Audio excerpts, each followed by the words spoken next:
Добър ден, това сме ние. Имаме друг случай днеска, оня ден ви заказах. Бехме там с лодката.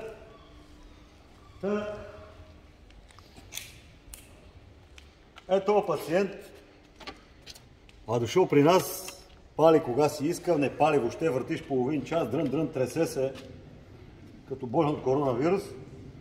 И смея компютър, датчици колелов вал.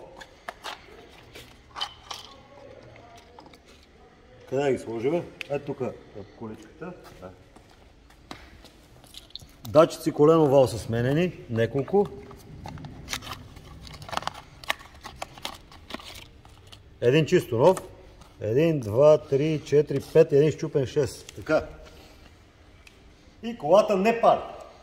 Пали с спрей, работи до 3500 оборота. Така и закачваме един на и грешките са Engine RPM сензор и Cam Position сензор. No signal. Intermittent. Значи не знам колко ми е добър английски, ама това код означава прекъсваш. Направо ми е ясно какво се е случило, без да се занимаваме с простоти. Къде е другата коя да ти покажем. Отидала е кои се представи. Така. На тази кола четеца на коляновия вал се намира отдолу на семеринката. Сега не знам къде е оня костиняк да го покажем. Тая гривничка е магнитна е тук. Така. И с времето се преебава. Или ако е монтирана, не е монтирана правилно. Има един тулс тук, къде се слага, скъп от Volkswagen, ама те хората я продават с едно оранжево пластмасово хубаво. Видим къде сме го изхвърлили. Значи явно няма да го намериме. Няма значение. Та, сваля се скоростната кутия, сменява се семеринга с четеца. Събира се, значи мотора не е фанат, всичко е разглобено. И даваме контакт и тестваме.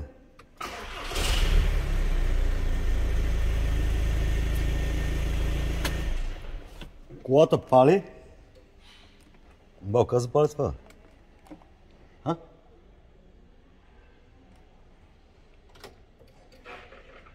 Така. Трябва да изчистим кодовете. Значи дебитомери, това няма сложено нищо. Трябва да излезнем от модула. Така. Влизаме в двигател. Чистиме старите кодове. Да видим какви има. Нема, защото е мъртъв компютър.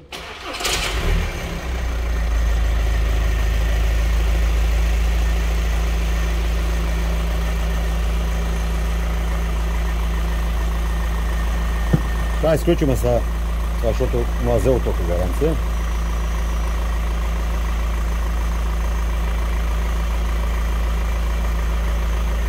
Значи сега трябва да оставя грешката само за дебитомера.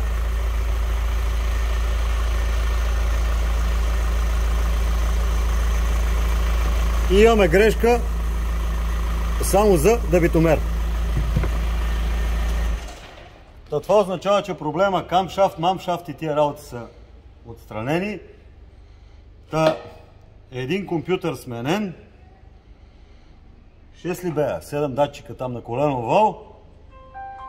И нищо. Не е скъп. Ремонта не е скъп. Сваля се кутията, сменява се. Слагаш и генерал. И те. Така че проверяйте 3 пъти преди да купувате части. Хайде, живи и здрави, се видим от другия ремонт.